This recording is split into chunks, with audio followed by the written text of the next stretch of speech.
Hi, welcome to NTV digital. 1967లో Apollo 1, 1986లో Challenger, 2003లో కొలంబియా. ఈ 3 ప్రమాదాలు అంతరిక్షయాన చరిత్రలో అత్యంత విషాదాలుగా మిగిలిపోయాయి. ఇప్పుడు సునీత విలియమ్స్, బుచ్ విల్మోర్ అంతరిక్ష కేంద్రానికి చేరుకుని 3 నెలలైంది. 8 రోజుల ప్రయాణం కోసం వెళ్లిన వీళ్ళిద్దరూ తిరిగి వచ్చేందుకు ఏర్పాట్లు చేసుకుంటున్న సమయంలో తలెత్తిన సాంకేతిక సమస్యలు వాళ్ళ రాకను ప్రశ్నార్థకంగా మార్చేశాయి. అసలు వాళ్ళు ఎందుకు వెళ్లారు, ఎలా వెళ్లారు, తిరిగి రావడానికి ఎలాంటి ఇబ్బందులు ఎదురయ్యాయి, వాళ్ళు భూమికి ఎప్పుడు తిరిగి వస్తారు లాంటి అనేక ప్రశ్నలు ఇప్పుడు ఆసక్తి కలిగిస్తున్నాయి.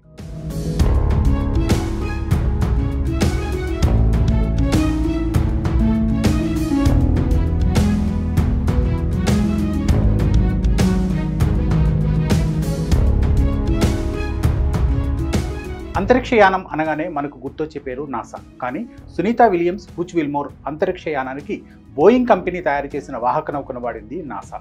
స్పేస్ క్రాఫ్ట్ తయారీ కోసం నాసా బోయింగ్ పైన ఎందుకు ఆధారపడిందో ఇప్పుడు చూద్దాం. అంతరిక్ష ప్రయోగాల్లో నాసా ముందుంటుంది. అంతరిక్ష కేంద్రానికి వెళ్లాలంటే సమర్థవంతమైన స్పేస్ క్రాఫ్ట్లు అవసరం. నాసా కొన్ని దశాబ్దాల పాటు సొంతంగానే వాహక నౌకలను తయారు చేసుకుని ప్రయోగించింది. అయితే 2011 నాటికి అవన్నీ షెడ్డుకు చేరాయి. కొన్ని మార్గమధ్యంలోనే పేలిపోయాయి. దీంతో దాదాపు దశాబ్దం పాటు రష్యాకు చెందిన సోయుజ్ స్పేస్ క్రాఫ్ట్ పై నాసా ఆధారపడింది. ఇది అంత సేఫ్ కాదని భావించిన నాసా కొత్త వాహక నౌకల శ్రేణిని తయారు చేసుకోవాలని నిర్ణయించింది. అందులో భాగంగా వాహక నౌకలను తయారు చేసేందుకు ప్రైవేటు సంస్థలను ఆహ్వానించింది. విమాన తయారీ రంగంలో అగ్రగామిగా ఉన్న బోయింగ్, అంతరిక్ష ప్రయోగాల్లో సంచలనం సృష్టిస్తున్న ఎలాన్ మస్క్కు చెందిన స్పేస్ ఎక్స్ కంపెనీలు ఈ బిడ్లను దక్కించుకున్నాయి. బోయింగ్ కంపెనీకి 35,274 కోట్ల రూపాయల కాంట్రాక్టు దక్కగా స్పేస్ ఎక్స్కు 21,836 కోట్ల రూపాయల విలువైన కాంట్రాక్టులు లభించాయి.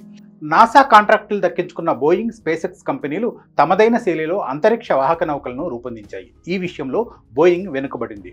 తొలి విమాన వాహక నౌకలోని సాంకేతిక సమస్యలు తలెత్తడంతో ఇబ్బందులు ఎదుర్కొంటోంది. నాసా కోసం స్పేస్ ఎక్స్ ఇప్పటికే 9 వాహనాలను సిద్ధం చేసి అంతరిక్ష కేంద్రానికి పంపించింది. అయితే బోయింగ్ కంపెనీకి మాత్రం అడుగడుగున ఆటంకాలే ఎదురయ్యాయి. కాంట్రాక్ట్ దక్కించుకున్న తర్వాత 2019, 2022లో ప్రయాణికులు లేని వాహనాలను బోయింగ్ ప్రయోగించింది. అవి పెద్దగా సక్సెస్ కాలేదు. తాజాగా స్టార్ లైనర్ పేరుతో ప్రయాణికులతో కూడిన వాహక నౌకను రెడీ చేసింది. ఈ స్టార్ లైనర్ వాహక నౌకలోనే సునీత విలియమ్స్, బుచ్ విల్మోర్ అంతరిక్ష కేంద్రానికి వెళ్లారు. జూన్ 5న ఫ్లోరిడాలోని కేప్ కెనవెరాల్ అంతరిక్ష కేంద్రం నుంచి వెళ్లిన స్టార్ లైనర్ ISSకు చేరుకుంది. కానీ టేకాఫ్ అయినప్పటి నుంచి ఆటంకాలే ఎదురయ్యాయి. ప్రొపల్షన్ సిస్టంలో లీకులు ఏర్పడ్డాయి. థ్రస్టర్స్ మూసుకుపోయాయి. అయినా ఎలాగోలా సునీత విలియమ్స్, బుచ్ విల్మోర్ అంతరిక్ష కేంద్రానికి చేరుకోవడంతో అందరూ ఊపిరి పీల్చుకున్నారు.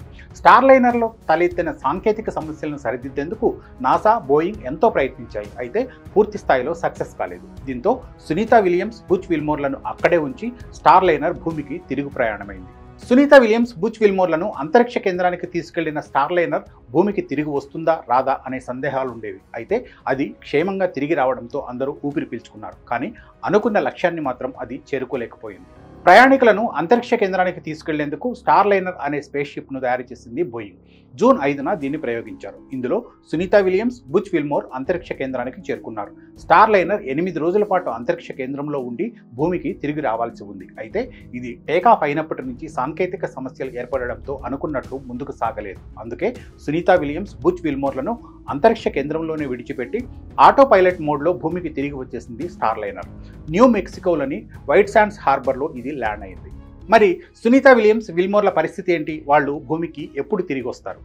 బోయింగ్కు చెందిన స్టార్ లైనర్లో సాంకేతిక సమస్యలు తలెత్తడంతో సునీత విలియమ్స్, బుచ్ విల్మోర్లను అందులో భూమికి తీసుకురావడం క్షేమం కాదని నాసా అభిప్రాయపడింది. అందుకే వాళ్ళిద్దరిని అంతరిక్ష కేంద్రంలోనే ఉంచారు.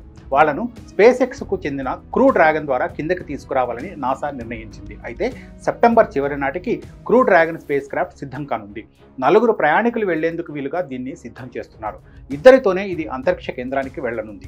వచ్చే ఏడాది ఫిబ్రవరిలో సునీత విలియమ్స్, విల్మోర్లను భూమికి తీసుకురానుంది. సునీత విలియమ్స్, బుచ్ విల్మోర్లు ఇప్పటికే అంతరిక్ష కేంద్రంలో గడిపిన అనుభవం ఉంది కాబట్టి వాళ్లకు ఇది ఆందోళన కలిగించే విషయం కాదు. అంతరిక్ష కేంద్రానికి రాకపోకలు చాలాసార్లు జరుగుతూనే ఉన్నాయి. కానీ సునీత విలియమ్స్, బుచ్ విల్మోర్ల పునరాగమనంపై మాత్రం తీవ్ర ఆందోళన వ్యక్తమైంది. దీనికి కారణాలేంటి? నాసా ఆధ్వర్యంలో గతంలో స్పేస్ షిప్స్ ఎన్నోసార్లు అంతరిక్ష కేంద్రానికి వెళ్లి తిరిగి వచ్చాయి. ఎందరో వ్యోమగాములు సురక్షితంగా వెళ్లి వచ్చారు. కానీ 2003 ఫిబ్రవరి 1న నాసా స్పేస్ షటిల్ కొలంబియా తీవ్ర విషాదాన్ని నింపింది. అంతరిక్ష కేంద్రం నుంచి తిరుగు ప్రయాణమైన కొలంబియా వ్యోమనౌక భూ వాతావరణంలోకి ప్రవేశిస్తున్న సమయంలో పేలిపోయింది. ఈ ఘటనలో భారత సంతతికి చెందిన కల్పనా చావ్లా సహా 6 వ్యోమగాములు ప్రాణాలు కోల్పోయారు. అంతకుముందు 1986 జనవరి 26న ఛాలెంజర్ వ్యోమనౌక పేలిపోవడంతో 7 చనిపోయారు. ఈ 2 ఘటనలను దృష్టిలో ఉంచుకుని నాసా ఎలాంటి రిస్క్ తీసుకోదలుచుకోలేదు. అందుకే స్టార్ లైనర్లో సునీతా విలియమ్స్, బుచ్ విల్మోర్ల తిరుగు ప్రయాణానికి నాసా నో చెప్పింది. ఇప్పుడు ఐఎస్ఎస్ నుంచి స్టార్ లైనర్ భూమికి ఖాళీగా తిరిగి వచ్చింది. కాబట్టి ఇది సేఫ్ అని చెప్పేవాళ్ళు ఉన్నారు. కానీ మనుషుల ప్రాణాలతో చెలగాటం ఆడలేం కదా. అందుకే సునీతా విలియమ్స్, విల్మోర్ల రాకకు నాసా నో చెప్పింది. 8 రోజుల ప్రయాణం కోసం అంతరిక్ష కేంద్రానికి వెళ్లిన సునీతా విలియమ్స్, బుచ్ విల్మోర్లు 8 నెలల పాటు అక్కడే గడపాల్సి వస్తుంది. 2025 ఫిబ్రవరిలో వాళ్ళిద్దరూ భూమికి తిరిగి వచ్చే అవకాశం ఉంది. ఆలస్యమైనా పర్లేదు, వాళ్ళిద్దరూ క్షేమంగా తిరిగి వస్తే చాలని ప్రపంచమంతా కోరుకుంటుంది. నాసా కూడా వ్యోమగాముల విషయంలో తొందర పడకూడదని నిర్ణయించింది.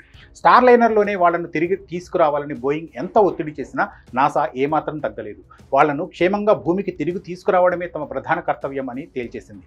మొత్తానికి Boeing Starliner mission success అయింది. కానీ టార్గెట్ మాత్రం రీచ్ కాలేకపోయింది. ఇలాంటి ఆసక్తికర కథనాల కోసం ఎన్టీవీని సబ్స్క్రైబ్ చేసుకోండి. Thank you.